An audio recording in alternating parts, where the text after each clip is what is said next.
There's a beautiful fence that was set up so the deer cannot eat all of the flowers and tomatoes, kind of a necessity in Northeast Ohio. And there's a lot of room for growth, double entendre pun intended. I think that it was wise to have a large fenced-in area so that many more gardens can be added. And I know that you would welcome more members of the Paynesville community coming to participate and having a garden with you. There's already a lot of success there, but a lot of room for growth too. And I know firsthand how hard it is to pull together a little organization, and paperwork is more than half of life as a county commissioner. So what you went through along with your volunteers to make this a reality, I know that all of Paynesville is grateful to you, Lois. So thank you, and I look forward to seeing as the garden grows and flourishes in the future. I'm sure you're also going to inspire a lot of other community gardens too. Thank you. Thank you, ma'am. Sir.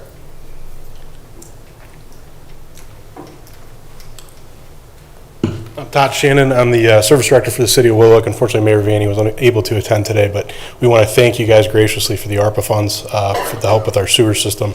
It's a big burden that will be lifted off our shoulders, and thank you guys very much. Thank you, sir. Anyone else wishing to address the board? Anyone else? Very good. Moving on to item 1, Madam Clerk. In the engineer's office, resolution authorizing change order number 1 for the Lake County Road Resurfacing Project with Cole Burton Contractors, LLC, in the amount of $83,256.85, LCE project number 2022-019. Move to approve. Second. Discussion. None being heard. Madam Clerk, roll call, please. Commissioner Plechnik. Yes. Commissioner Regovich. Yes. Commissioner Hammercheck. Yes. Resolution authorizing change order number 2 for the Lake County Road Resurfacing Project with Cole Burton Contractors, LLC, in the amount of $119,223, LCE project number 2022-019.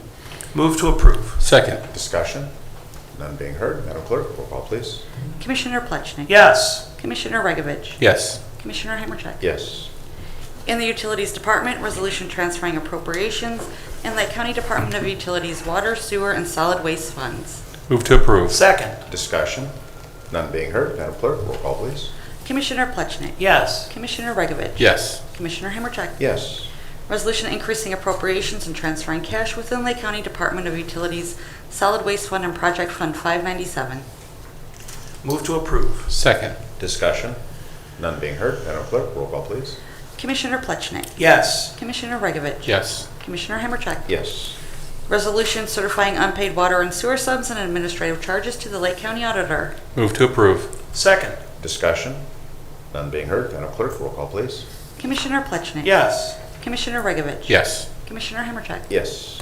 In the Commissioner's Office, resolution authorizing the President of the Lake County Board of Commissioners to execute an agreement between the Lake County Board of Commissioners and the City of Wickliffe and the City of Willowick for funds received from the U.S. Department of Treasury under the Coronavirus State and Local Fiscal Recovery Funds known as the American Rescue Plan Act of 2021. Move to approve. Second. Discussion. Mr. Commissioner President. Oh, I'm sorry, Commissioner Regovich. I'm sorry, John. Beat me to it.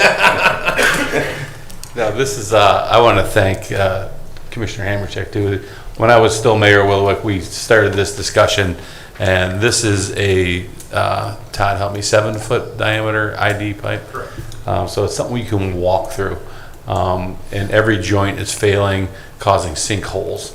And we found a method, I got it handed to Todd and people at the cities, that they found a method, and Ron's here too from Wickliffe. The people in our service departments in these cities are amazing, to not have to excavate, to save lots of money. But this is a pipe that goes all along Fairway Boulevard, all the way to Lakeshore, all the way to the lake, carrying stormwater from Wickliffe, Willowick, and probably other sources unknown. But we would fix one at about, it was about 40,000 a joint. So that we're able to do this whole project. I mean, if every 20 feet we would have to do that. So they're using a foam method to pump it up and hold it up. So it's innovative, thinking outside the box, and hopefully will save us lots of money. in the long run. But this also helps Wickliffe stay on their scheduled sewer projects and things like that without having to tap into those funds to maintain those sewers that are sometimes go back to 1928. So. And a little of the history, there was some testing done and proof of concept installed. Yep, so they did a couple of the joints already. It's been a number of months now, and it has been holding effectively, and we're able to, we don't have to videotape it, you can just walk down and look at it on the inside of the pipe. But it's kind of one of those things that we're glad now that even more vendors are doing it now, so we can go get competitive bids too. Very good, thank you. Commissioner Pletchnik. Mr. President, I want to start by commending then Mayor Regovich for completing this problem and this project as commissioner. This is a major infrastructure improvement to both Willowick and Wickliffe at a time when both cities are impacted by higher sewer rates from the Euclid sewage treatment plant. And this allows us to take some of the burden off the local taxpayers in Wickliffe and Willowick as a result. In discussing the American Rescue Plan, a lot of counties and cities have spent the money that they've received on operating expenditures and current needs. We have invested the money in long-term projects, infrastructure and assets that will be there for the future. And so I'm very grateful as county commissioner to be able to make this investment in the future of Wickliffe and Willowick, something that will be there not just for the kids but the grandkids. I've said before, I'll say again, when Washington D.C. was printing money during the pandemic, they stole money from our grandchildren. And the only way we can give it back is by investing it in long-term assets that will be there for them to enjoy and to use. And so that's why Lake County has been focused on making long-term investments rather than just spending it on current operating expenses, salaries, bonuses, et cetera, that many other government entities quite legally have done. But I'm very excited that we're able to complete this work that then Mayor Regovich started with his colleagues on the west side with this significant investment in the future of Wickliffe and Willowick. It was a tough phone call. I know Mayor Sakis had to leave, though. I'm like, hey, I need you to help me pay for this. He said, why would I do that? I go, it's your water. So. And again, you make an excellent point. It is a matter of working together for the common good. I know that sometimes gets overlooked, but this is a perfect example of that. So if there's no further discussion, Madam Clerk, roll call please. Commissioner Pletchnik. Yes. Commissioner Regovich. Yes. Commissioner Himmercheck. Yes. Resolution awarding a bid contract for a gas chromatograph gas phase infrared spectrometer mass spectrometer with auto sampler for the Lake County Crime Laboratory. Move to approve. Second. Discussion. Did you want to give us the detailed report on that, of what the exciting device is? Are they using laser or are they using flame spectroscopy? I'm wowed by the way Ms. Bell could pronounce that title. She rehearses. Thank you. I call it I the rehearsed. GCMS drug instrument, but no, it's a new instrument for our drug analysis section in the crime lab, and it'll go a long ways towards analyzing drugs because they're getting more and more complicated every day. I did get a fairly detailed explanation from our crime lab director. I can't repeat it though because it went over my head. But it is, I think, of public interest. Technology such as this instrumentation is what has allowed our crime lab to identify opioid analogs before, because once they're classified, then it becomes an illegal substance. Until it is classified, it is not an illegal substance. Technology such as this does help our scientists do that at the crime lab. It does, absolutely. So I thought it was appropriate to get that. I got to give you a script ahead of the meetings. I'd appreciate that. Thank you, sir. Anything further? Thank you, sir. Madam Clerk, roll call, please. Commissioner Pletchnik. Yes. Commissioner Regovich. Yes. Commissioner Himmercheck. Yes. In the Finance Department, resolution approving payment of bills as listed on the Commissioner's Approval Journal in the amount of $2,801,753.56. Move to approve. Second. Discussion? None being heard. Madam Clerk, roll call, please. Commissioner Pletchnik. Yes. Commissioner Regovich. Yes. Commissioner Himmercheck. Yes. Resolution approving purchase orders as listed on the Commissioner's Purchase Order Approval Journal in the amount of $1,050,792.73. Move to approve. Second. Discussion? None being heard, Madam Clerk, roll call, please. Commissioner Plechnik. Yes. Commissioner Regovich. Yes. Commissioner Hammercheck. Yes. Resolution increasing appropriations for various general and non-general fund accounts. Move to approve. Second. Discussion? I think this does bear pointing out that appropriation, the first item for the $1,306,968.42 is being transferred into the fund for roads and bridges. I believe the first project that this is reflective of is the Williams Road stabilization and restoration back into service. Madam Engineer, am I correct on that? Okay. Just thought it was worth, because sometimes these things get bundled together. We are making a good faith effort to move forward. So if there's no further discussion, Madam Clerk, roll call, please. Commissioner Plechnik. Yes. Commissioner Regovich. Yes. Commissioner Hammercheck. Yes. Resolution transferring cash and appropriations within various general and non-general fund accounts. Move to approve. Second. Discussion? None being heard, Madam Clerk, roll call, please. Commissioner Plechnik. Yes. Commissioner Regovich. Yes. Commissioner Hammercheck. Yes. Very good. Moving on to departmental reports, utilities. No report today, Commissioner. Thank you, sir. Job and Family Services. Thank you, Commissioner. As you can see, Summer, thank you for putting pictures up on the board. I wanted to talk a little bit today about the Back to School Bash that was held on Saturday, August 5th at Harvey High School. So this is one of my favorite events of the year. Job and Family Services and Family and Children First Council have been organizing this event for several years now, but we could not do this without the generous donations and all of our volunteers that make this event a success. So some of the pictures up there are backpacks that were stuffed and organized by the Salvation Army. We gave out all of the backpacks the day of the event, and that picture is only showing half of the backpacks, but we gave out 1,500 backpacks to children who attended the bash. So again, thank you to the Salvation Army for collecting all of the donations to buy school supplies and then give those backpacks away. Thank you to Commissioner Plechnik, who came out to support the event, and to all of our volunteers. We had close to 370 volunteers this year. So Tracy, thank you for attending, and Summer, thank you for volunteering your time. And then the picture on the bottom left of the screen, we refer to that as the clothing room. So that is the gym at Harvey High School, and if anyone's been to Harvey, that's a huge gym. So there is a huge setup of tables, and families could come in and take clothes that they need for their children, so they have clothes for the upcoming school year.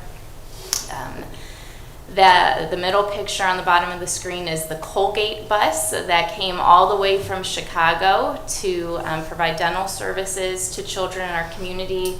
So a big thank you to Care Alliance out of Cleveland and Lakeland Community College that coordinated getting the Colgate bus to the event. On the far right of the screen on the bottom is pictures of what it looks like inside of the bus. So it actually looks like a real dentist's office. And believe it or not, I saw several children who were very excited to go onto the bus and meet with dentists and get their teeth cleaned. So again, I just want to thank everyone who made this event possible.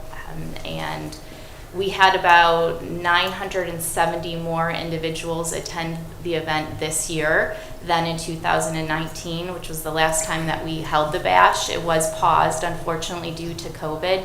So again, that's a pretty remarkable number of individuals who attended this year. Grand total seems to be about 2,300 children and their families that attended. So it was a great day, and if you have not volunteered for this event before, I would encourage everyone to think about it and contact me next year, because it really is a great community event and something that Lake County should be proud of. Thank you. Well said, thank you. Anything for Job and Family Services? Mr. President, Sir. I would just say a big thank you to Job and Family Services, not just in your official capacity, but virtually all of your employees volunteered. And we're grateful to everyone, but it was wonderful to see the team spirit in your office, that they would give up their weekend to help the kids. It really shows the commitment that you have to taking care of all the children in Lake County. Well said. Okay, moving on to County Administrator. Good morning, Commissioners. Just a brief update on the Public Safety Center project and where we are. We held our kickoff meeting this past Tuesday here with the HOK team, which is our primary architect on the project, and a number of sub-consultants. Our team went from HOK and a couple sub-consultants to HOK and probably 10 sub-consultants ranging from structural, electrical, plumbing, acoustics, vertical transportation, otherwise known as elevators, was an interesting way to call it. Kitchen, Works. yes, kitchen and laundry consultants, et cetera. Everything that you can imagine would be in a public safety center. We now have a comprehensive team in place as we begin the next phase, which is called schematic design. The schematic design phase will require a tremendous amount of effort from the sheriff's team on input and building upon the program that was completed last year. The schematic design will go for approximately 5 months. About 3 months in, or actually sooner than that, probably around mid to late October, we'll get our first schematic design estimate, which will be a vital key as we move forward and we enter a value engineering phase, et cetera. Upon completion of schematic design in the spring, rough timeline, that will then migrate to detailed design, where it'll take it to the next level of design work. So that meeting, they were here all day. Had 7, 8, 9 folks in person and probably another dozen attended virtually. We concluded that day with a trip to the Painesville City Hall, where our architectural team, the sheriff, Commissioner Hammercheck joined us, met with City Manager Lewis and their 2 city planners to get an understanding of their expectations of the project, the design, impact on the community, et cetera. So I want to thank City Manager Lewis and his staff. I think at this stage of the game, we're all on the same page on what the end product should look like. We do want to have a civic presence on Erie Street. I know that's important to Commissioner Plechnik. From architectural feel, pedestrian movement, et cetera. So a lot of these things will be hashed out in the early phases of the project. Second key point or event was yesterday morning. We held a voluntary pre-application conference for proposed design build teams, which in short are those guys and gals who will be building the building.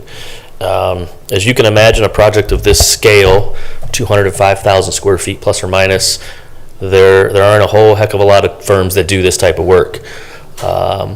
We were cautiously optimistic on turnout, and we had 3 firms and a number of sub-consultants that attended yesterday, where I provided a quick slide deck of where we've been, where we're going, the site, et cetera. All 3 reputable firms in Northeast Ohio and throughout the Midwest, quite frankly. Took them over to the site. I think Commissioner Hammercheck and Regovich were here for that, so thank you. Walked the site, asked some questions. Those firms, should they proceed, have until September the 9th to put what will be a very detailed proposal together to the commissioners, Sheriff Leon Bruno and his team. We will then rank those and have in-depth interviews before we select the design build team. The timing is perfect, as our timeline indicates we should have that selection done around Halloween, if not sooner, which will be great, because that's when, as I noted a moment ago, we will be getting our first price estimate around that time.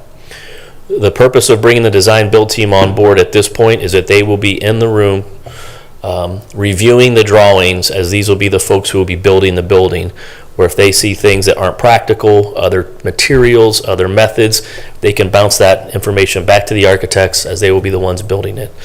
Then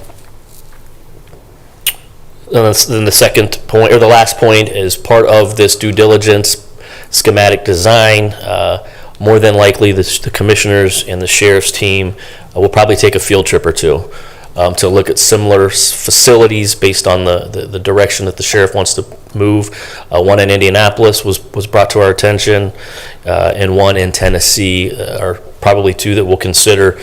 We like to maybe do that in September as opposed to October. The sooner we get our feet on the ground and look at what may work, the better. So it's been a busy week, but we are off. So and it's going to be a quick ride.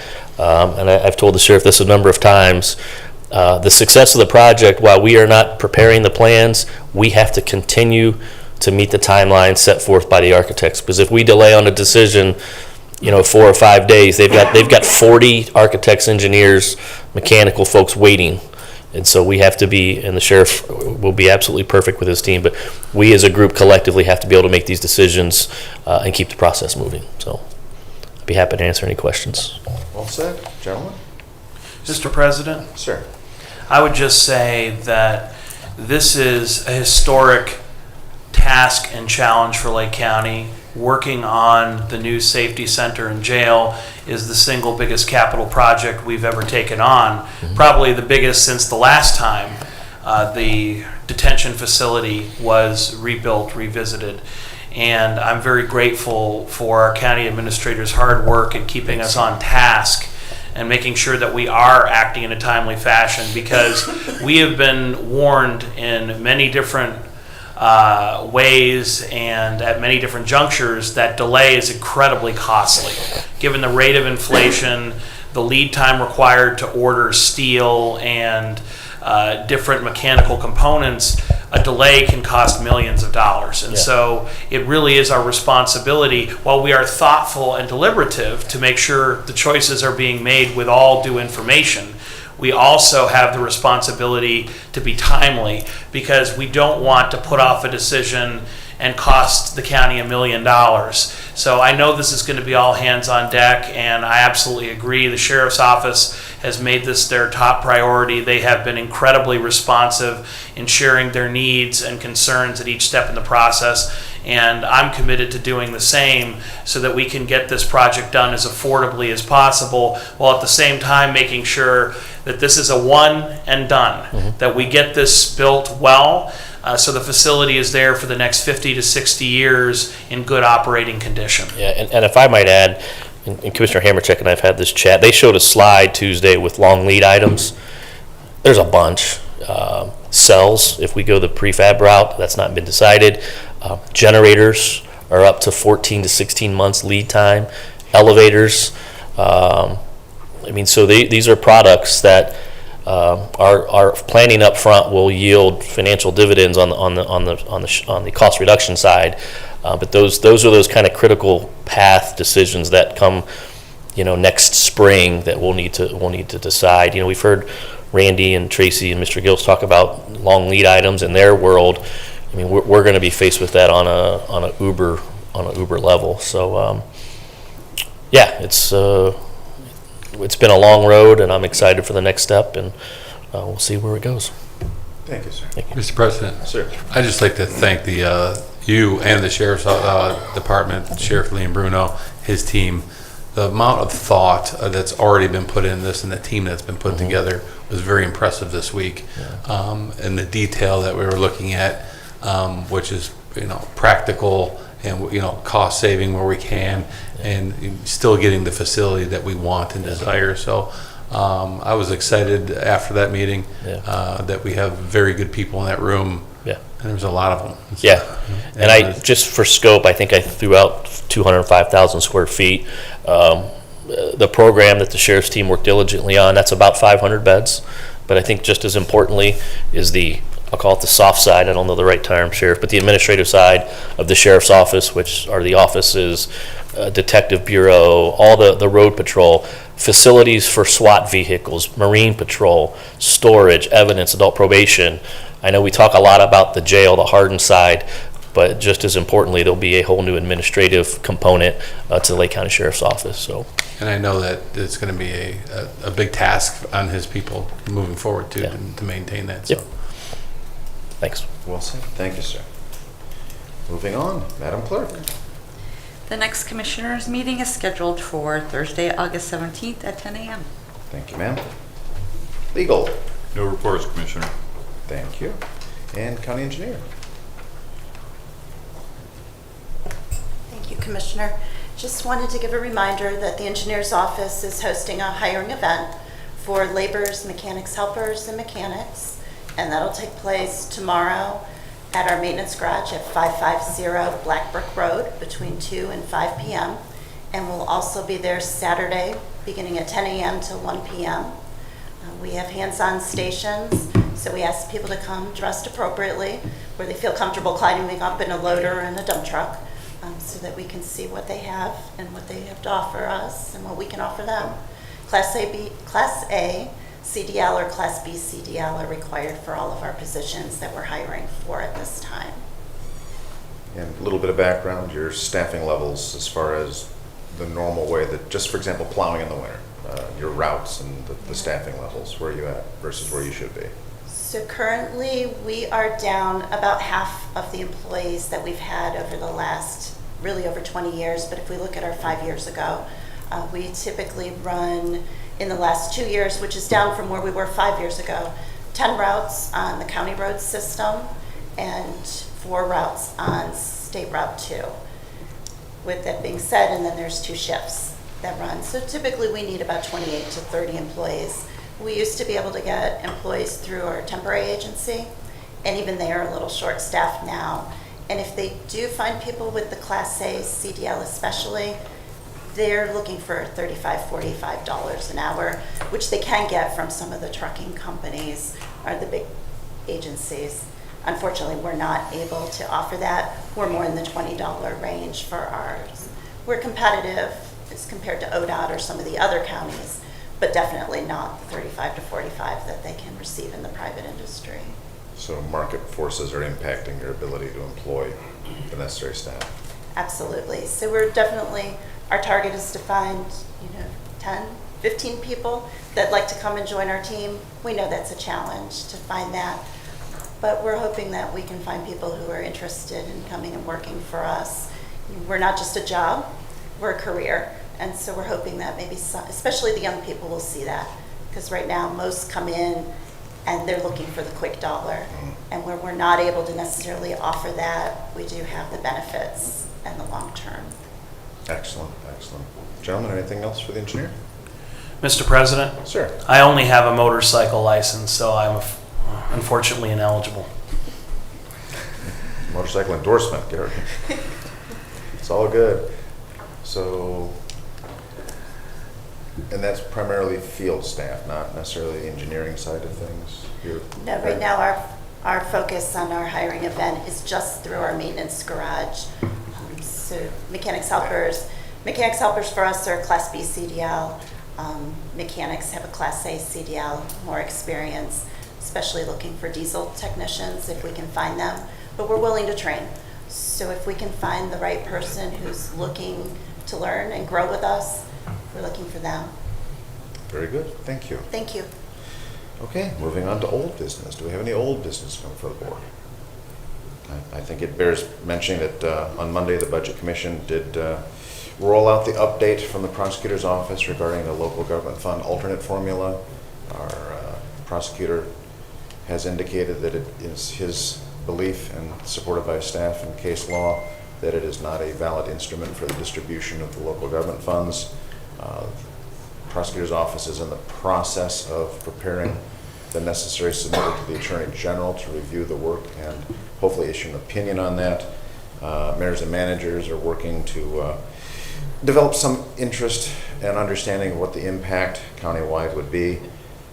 I would say, and I would hope that you would support this, that gestures of verbal commitment are one thing, but I think a tangible good faith effort on the part of the county would be to say, in order to facilitate genuine conversation, that the county, right now we are receiving 11%, which is literally 11 cents on the dollar. I would suggest that should this be proven to not be a valid instrument for distribution, at least for the first couple of years, take the county's position to 0. That will allow the cities, villages, and townships to have a very, hopefully more productive conversation on the subject, and also allow them to realign where their budgetary needs are going to be, lessen the impact, and then in the discussions we could re-engage and participate at a later time. But in good faith, working with our communities, this should lessen the impact associated with coming up with a new alternate formula. And I think I didn't hear anyone saying they wanted to go with the state distribution, but I would say, though, as an exercise, we probably should at least once just go through that exercise to find out where the starting line is, so that nobody's starting 20 feet in front of the line while others are starting 20 feet behind. At least go through the exercise, because governmental budgeting is not as straightforward as balancing your home checkbook. There's a lot of factors that go into that, and there's an awful lot of question associated with what need means. So hopefully we can have some support on that, because I know those are going to be topics of discussion, and I think that'd be a good starting point as we go forward.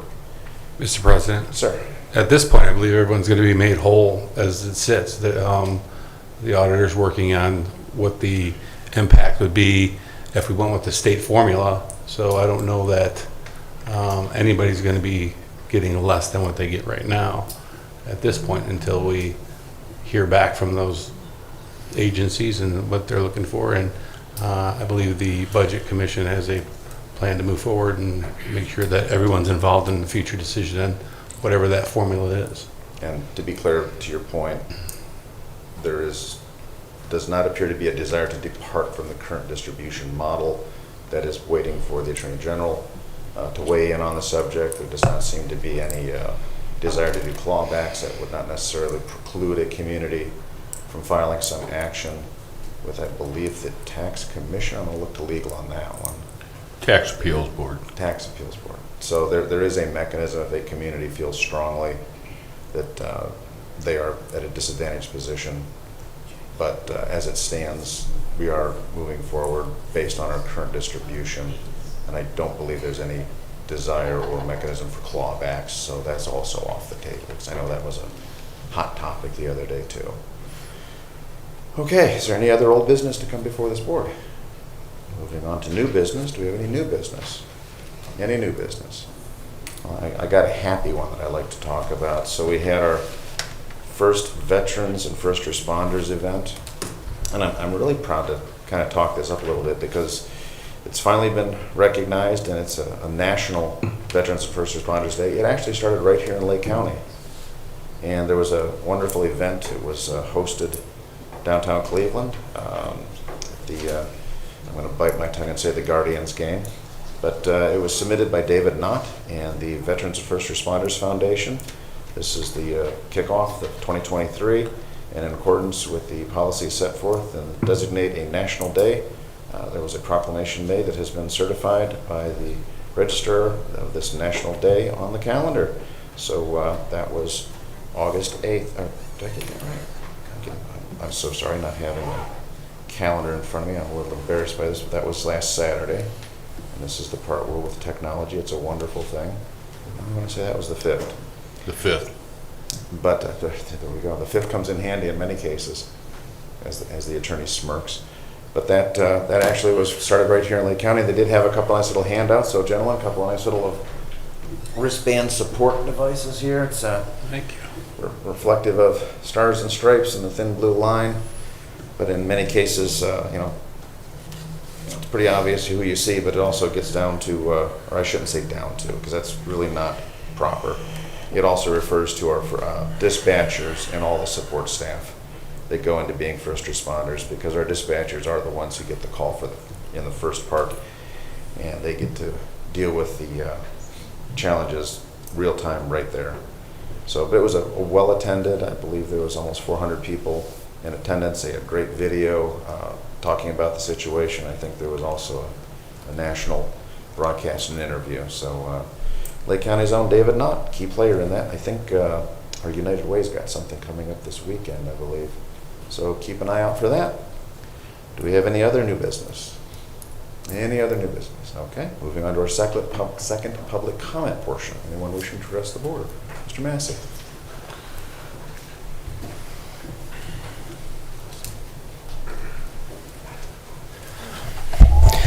Again, Brian Massey, 8196 Rainbow Drive. I think it's important for the citizens to understand that the public comments are not it's not part of the Ohio Revised Code, and I really appreciate the commissioners, Lake County commissioners, maybe a lot different than many of the commissioners in other counties, that you provide ample time for citizens to express their views, and I want to publicly thank you, for that. I know you don't necessarily have to do that, but I know Commissioner Hamercheck, you're very strong on that issue, and I do appreciate that. The other thing is, I want to give kudos to Jason Boyd and Mike Matus. I'm not sure people realize how good they really are at what they do, and we're really thankful. Libraries for Citizens really appreciates the quality of their work. So, thank you very much. I appreciate it. Thank you. Anyone else wishing to address the board? Ma'am.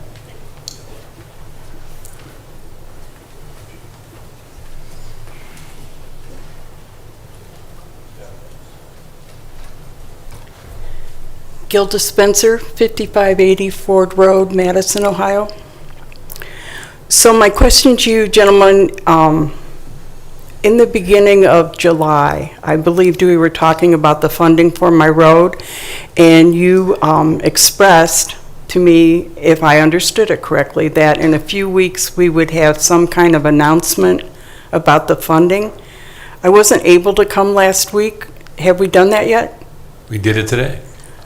Okay, and how did I miss it then?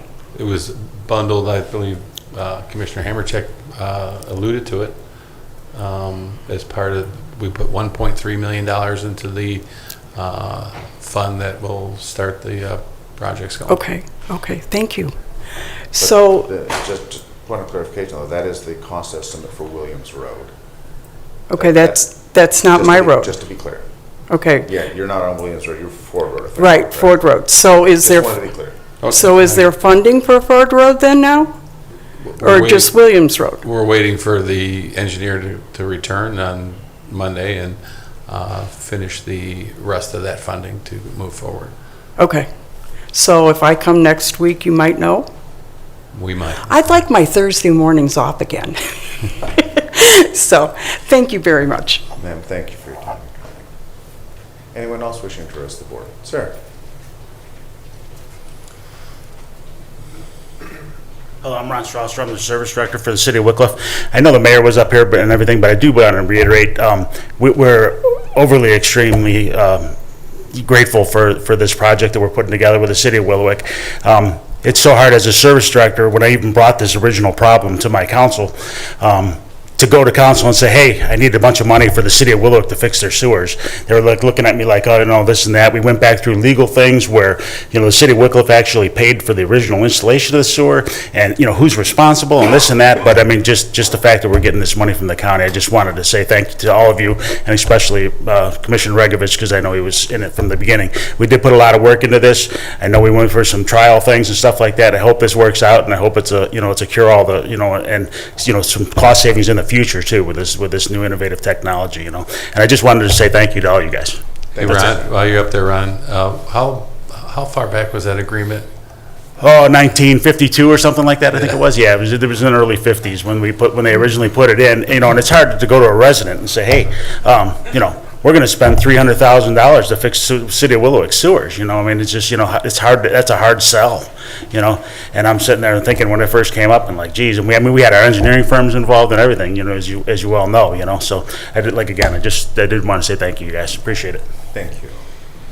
Okay, anyone else wishing to address the board? Anyone else? Oh, sir.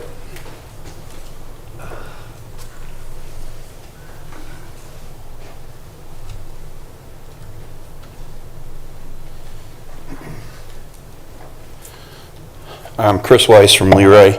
I wanted to thank the commissioners for voting today to put funding into the account for Williams Road and make that step forward on the roads out in Leroy Township. I also wanted to ask, of the funding that's being put into that, did the clerk actually turn over the $500,000 pledge she made? Just curious. She has not yet, but we anticipate that she will. Okay. Do we know when that's going to happen?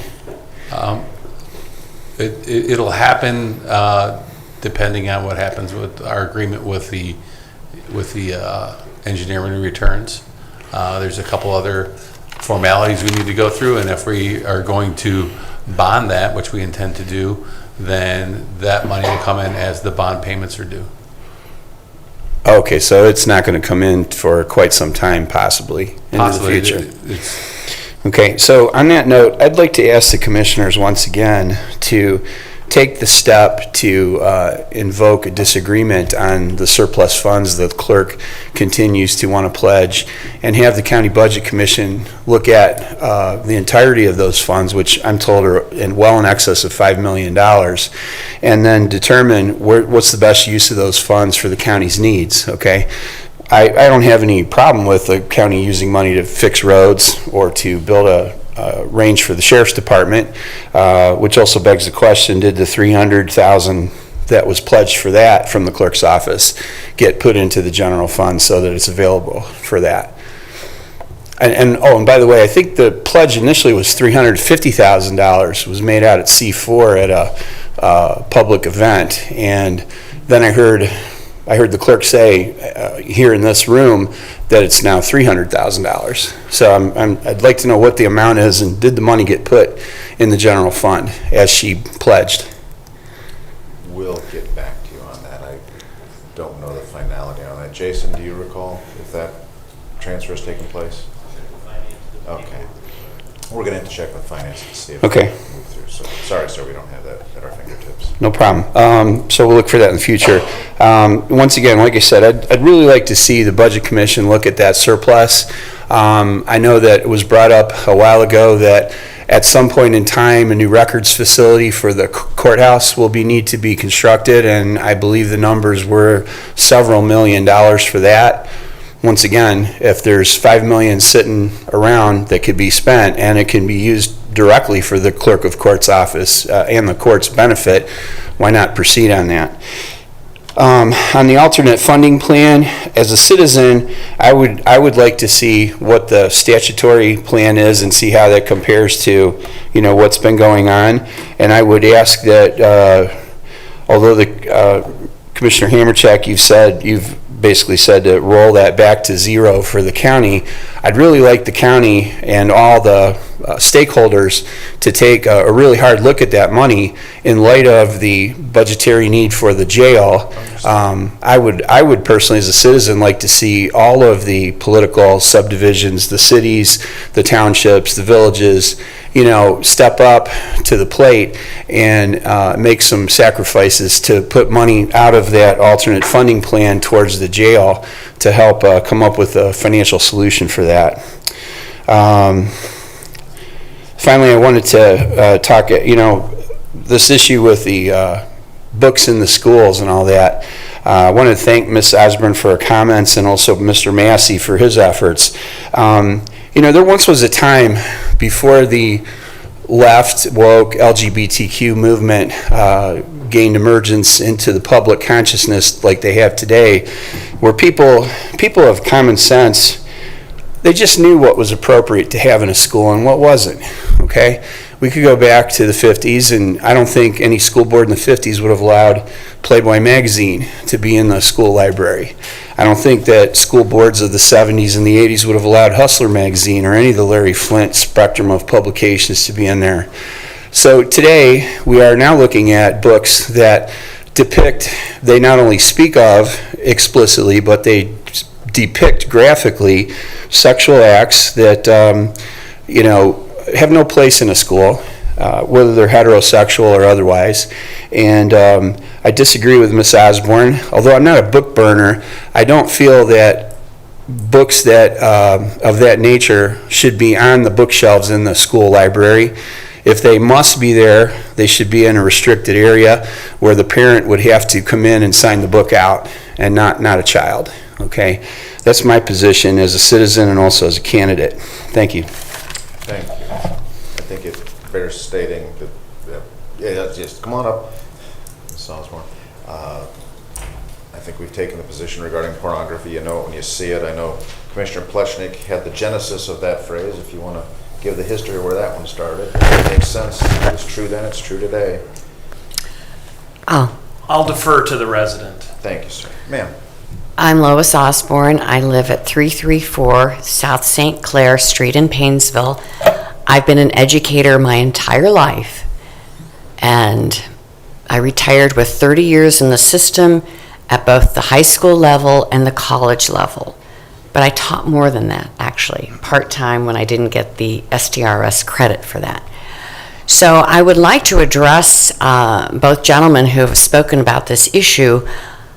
There's a picture of the banned books. There's T-shirts with the banned books. You know, it's books that are on a bookshelf. How many of you have seen that picture? No? To Kill a Mockingbird, The Bluest Eye, Catcher in the Rye. No one has seen that picture of all the books that have been banned? I would look for that, because as a high school English teacher and a college educator, I taught all of those books in the classroom. So when I think about when I began teaching in 1970 and when I retired from Harvey High School in 1985, I took time off to raise my 2 young children at the time, who are now in their 40s, but I went back to teaching at the college level in 1991. So there has been a reference to, my goodness, back in the 50s and 60s and 70s, we didn't have this problem. We didn't, because people allowed those books in the classroom. My deceased mother-in-law, Helen Sue Osborne, was a long-standing member of the mentor-exempt Board of Education. And even before I married my husband, I remember going over to their lovely home, and she would be sitting there with a stack of books. And what you reading? I'm reading some of the books that parents are concerned about, and they've asked us to read them. And there was a process for that. And then she was very diligent about that. I really admired her, you know, because I'm sure some people didn't do their homework. And then it was brought up at a school board meeting, and then they considered whether that book should be banned or not. So that has been in place for a number of years. And I find it very disturbing today that the texts I taught are now being banned. So there's another shift. It's not just a shift of you know what I mean, LGBTQ plus or other concerns. It's a shift the other way. There's been a real, I don't know what the word I'm looking for. We've regressed. We've gone back 30, 40, 50 years. Our society has regressed to, I'm not sure what to call it, but it seems like many of the rights I fought for and other people did have been taken away. And the standards of education have changed. And the whole issue of, back in the day, teachers respected parents. And there was a cooperation between teacher and parents. I felt that when I taught at Harvey High School. I don't see that today, and I'm not blaming parents, but I'm saying there seems to be a lack of respect for authority in all factors of life, in education, in law enforcement, in public officials. I mean, you see this every day in the news, that people have become very, I don't know, narcissistic is the word, or, they feel that, whatever their beliefs are, everyone else should believe that. And this is a country that's a democracy. And so we have freedom of religion. We have many, many freedoms that hopefully will not be taken away from us, like some have. So that is my comment, and I'll go back to my original statement. I do not think that the Board of Commissioners meetings should be the public forum for something that you really have your hands tied. I mean, this is not your decision to make. It's a decision that educators and boards of education are making all over the state and in different states. So thank you for listening. Thank you, ma'am. Sir.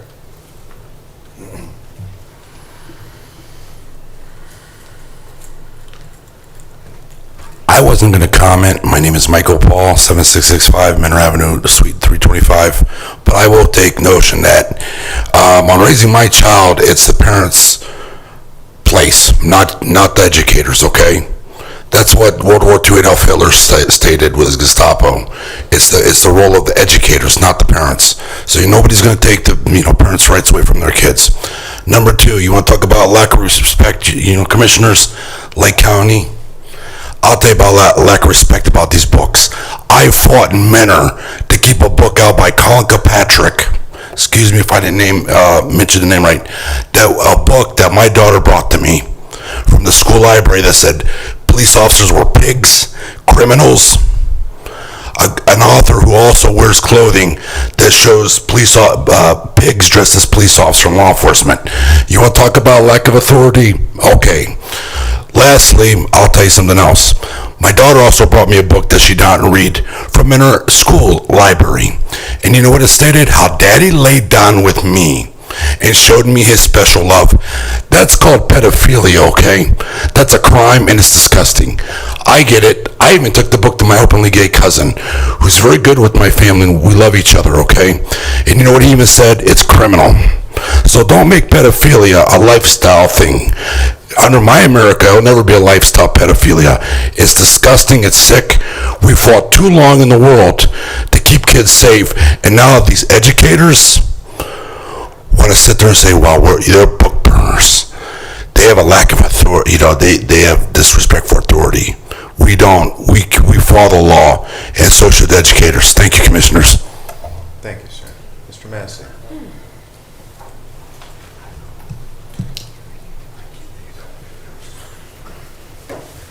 Brian Massey again. Thank you a lot for allowing me to speak a second time. This issue is right in my wheelhouse, and I'll just say that I've done a tremendous amount of research on the academic proficiencies of all Lake County schools. And I challenge anyone to say, other than the Kirtland schools, the other 8 districts, whether or not they're satisfied with the proficiency scores that are under 70%. We got Painesville-Harvey that's more of a babysitting service than a academic schools when I see proficiency in 30%. You've got math scores on all of the schools. That geometry and algebra, quadratic equations and algebra, it's a foreign language. When I'm saying these kids in geometry, when you've got a 30% proficiency in geometry, we're not teaching these kids. And I think I really appreciate the commissioners listening to this. I know you can't do anything about it, but you've always expressed interest that you want to know what's happening in the community because you're concerned about the community. I'm just telling you, I'm challenging everybody to say, schools need to go back to the academics as opposed to this woke ideology that we're seeing. I agree with Michael Paul, what he was saying. Pedophilia is wrong, absolutely wrong, and they're grooming these children. And these teachers need to know it, whether they're working now or retired. Thank you. Thank you. Ma'am.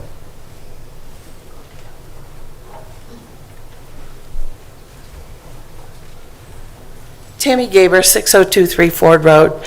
I'm listening to this conversation, and I would like to thank Mrs. Osborne for being the voice of reason here. My children are now out of school, and I will tell you that there were often times I did not agree with what was going on in the school system, but I don't think this is the forum for that. I think the forum for that is your school board of education. And if you have problems with your local school board or with the books in your local school board, that is where you need to take and address it. And come election time, you need to address it there. But you guys can't do anything about that, really. And I'm a little disconcerted that everybody's marching up here. I'm also a little disconcerted that they're talking about burning books and banning books in a general consensus, because maybe what I believe isn't necessarily what you believe. If you don't want your child to read it, I knew what my kids were reading. I knew what my kids were reading on the computer. I knew what my kids were doing pretty much all the time. And I was not a helicopter parent. I didn't have to be. So if you have a problem with what's going on in your school system, don't come here. go to your school system and address that. I was there all the time. I worked in the schools voluntarily. I was members of all the organizations my kids were involved in, and I will tell you, I knew what was going on with my kids. So don't bring it here. Take it where some good can be done and be attentive there. Thank you. Thank you, ma'am. Anyone else wishing to address the board? Do you have something new to add, sir? Yes. Please, step forward.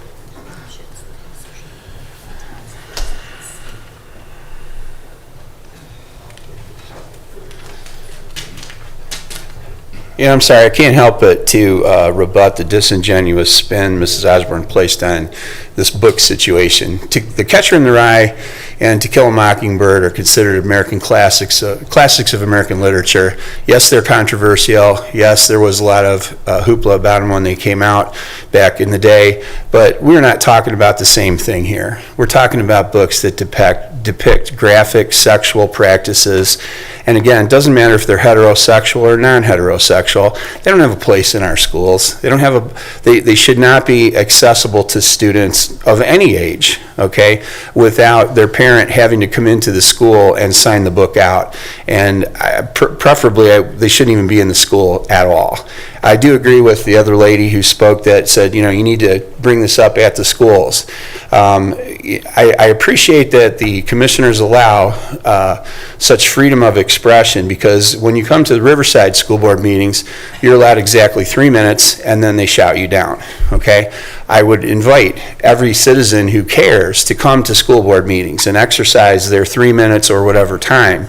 But to the extent that this is also a public forum, I do think it's appropriate to speak of here as long as the commissioners permit it, and I thank you for that. Thank you.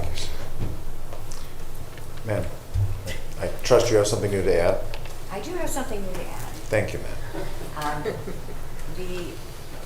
Because I have another meeting, and I'm sure all of you would like to break for lunch, too. I'm kind of surprised that you don't limit the amount of public discussion or how many times a person can come up and speak. Our second section, we're very liberal. Okay. Ms. Heisnick, that is? Okay, so when you start hearing everyone's stomachs growl, you know it's time to adjourn, right? Okay, so I would like to address the gentleman who spoke about the public library. And the public library is not run by the school system.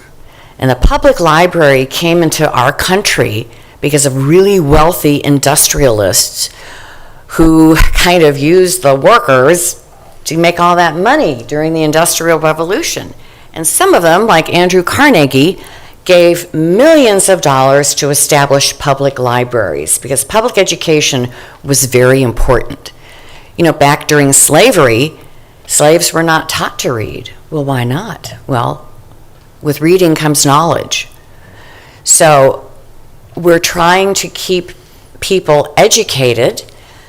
And so a public library is something you join. You have a card. You go in with that card. I use it online. I just can go in and read books on my iPad. But the idea is you don't have to have a library card if you choose not to go into that public library. I guess you could choose not to fund it when a levy comes up. But that public library is donating so many services to the community. And it's giving people who can't afford it an opportunity to read and open their minds. So I think if you have a concern about a particular book that's at a library that you don't think is appropriate, you go to the library board and you ask questions and you find out why that book is on the shelf. And I think there's probably a pretty good reason. And just as an example, children deal with all of these issues sometimes. They have parents who are, I just don't want to go into this whole thing, but we live in a society where we have single parents, we have divorced parents, we have extended families, we have uncles who are pedophiles. This happens in our society.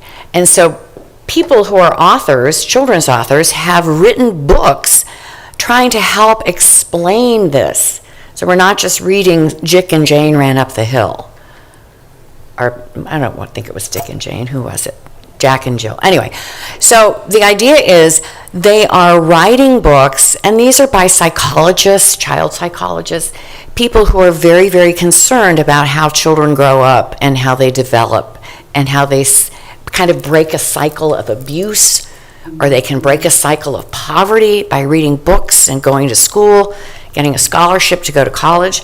So I really am offended when someone's complaining about a book that is probably trying to address to a young child who's been molested by a cousin or whatever, how to deal with that appropriately. I mean, we're just not, I don't think they have hustlers and playboys in libraries, I'm really sorry. But the content of that information, and I would go to a library and try to read that. I know the one gentleman said his daughter brought home a book. But it's not there for adult adulation. It's there to help a child deal with a very serious problem in his or her life. Thank you, ma'am. And I believe with a reference that got a lot of this conversation started was, I believe the book was The Bluest Eye, and the sample that was shared with us was a depiction of what sounded to be rape and incest.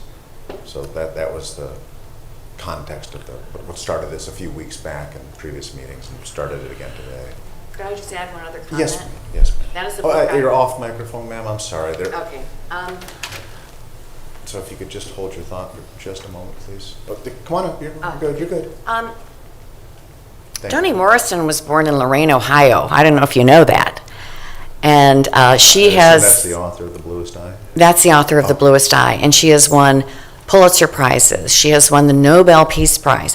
And much of what she writes about is African American experience in our country. And unfortunately, black women were raped by white slaveholders. The incest situation, I'm sure, based on something that a young girl with the bluest eye experienced. So that book tends to be more autobiographical.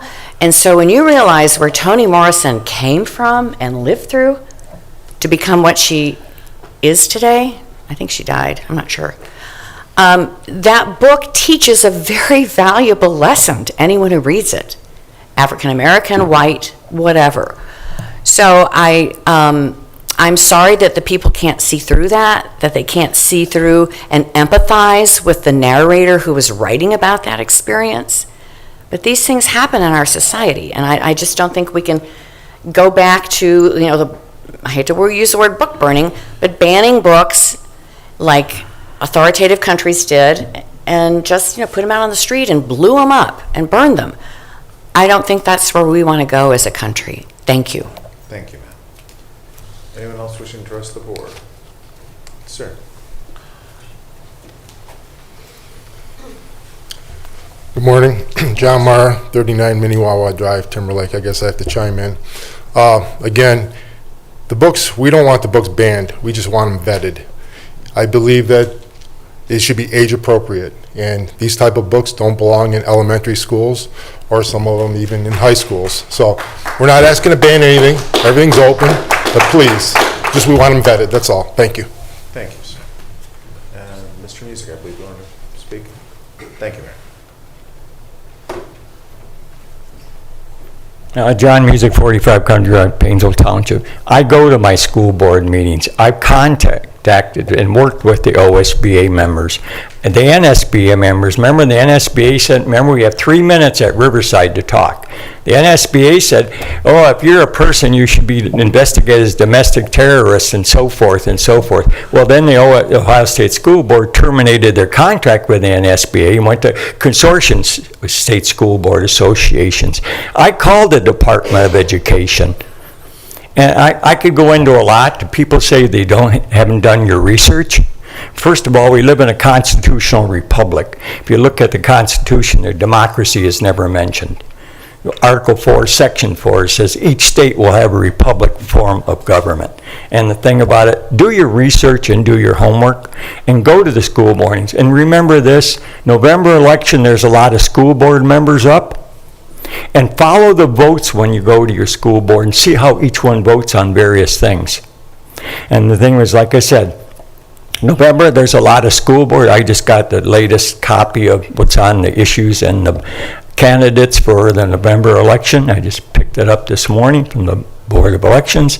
And do your research on the people running from the board, on the boards, because there are a lot of people going to be replaced. So I thank you to do that, and I encourage every parent or grandparent or taxpayers, like I've told my schools, you have failed our students, you have failed the parents, and you have failed the taxpayers. Last time I looked, the United States ranks 17th in the world in education. Ohio ranks 33rd out of 50 here in the United States. And listen to various people that are in education of what they speak in public speaking nationwide. Listen to what they say. Thank you. Thank you, sir. Yeah. Mr. Weiss, do you have something new to add? Because Rebuttal? No, we're not going to go there. Okay. Okay, if there's no one else who has something new to add, and we will move on. We do have a request for an executive session. The purpose will be personnel, collective bargaining. There will be no business to be conducted afterwards. Do I have a motion to adjourn for the reasons so stated? Move to approve. Mr. President, before we adjourn, and I know time is tight, I just want to say, in the years I served on city council, I always acknowledged that I only had the second hardest job in public service. The hardest is school board member. And our teachers and school board members deal with very difficult challenges in the course of educating our children. Part of the reason, I'd say the biggest part of the reason why Ohio is leaving children behind and the United States is failing to educate deals with the fact that as a society, we have lost so much of our values in putting our children first. A teacher cannot take a child from a broken home who is being abused or molested and perfect their life and make them into a superstar academic scholar. Sometimes school is their only outlet. We have to do better in our schools, absolutely, and we can never be satisfied. We always have to improve, but I think it's folly to think that we can change curriculum and save the children in one fell swoop. We have to have that attitude in every respect, which is why I'm so grateful to our Job and Family Services for recognizing the great need for school supplies and backpacks for families and kids who can't even afford it because of the staggering inflation and costs that families are experiencing right now. It's a big societal problem and there's not a magic bullet. That said, I agree with Mayor Mara that the issue we're discussing is not burning or banning books. It's talking about what is age appropriate. I'll say this right now. John Wick is one of my favorite movie series. It teaches a valuable lesson. You kill my dog, you're next. I agree with that premise. But that movie is not age appropriate for kindergartners. It is wonderful for a middle-aged law professor. It is unacceptable for a little kid. So while John Wick may be one of my favorite stories along with To Kill a Mockingbird and Atticus Finch, we have to understand what are the appropriate audiences, and that's what we're hearing from parents. I absolutely agree with Ms. Osborne. Commissioners do not have the authority to make these decisions, although it's important that we are open to the public and that we hear their concerns.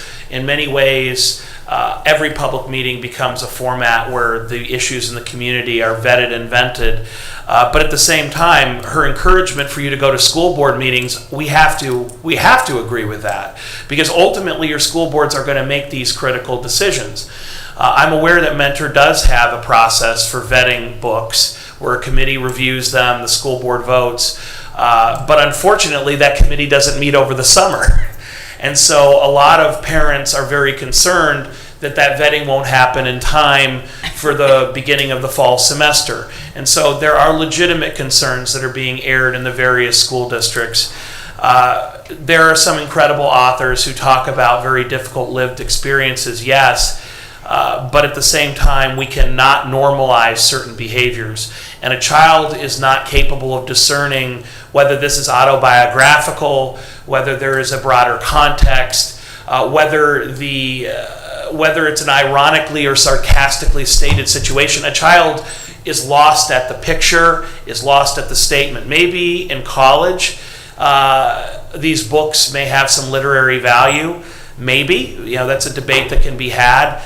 But a child shouldn't watch John Wick and should not read a scene about a parent raping their child. A child is not capable of processing that in a healthy way. And those situations can be misused. That's my personal opinion. Now, I'm not running for school board. I'm not a school board member. I don't have a direct vote. I do go to my meetings when I can, and I am very careful and diligent in what school board members that I personally vote for. And that's what we are called to do here. But I don't think we should lose sight of the fact that there is a very big difference between banning a book and determining what is age appropriate for children. And a book that could be an incredibly valuable literary device for a PhD student could be utterly unacceptable for a kindergarten student. And we need to remember that.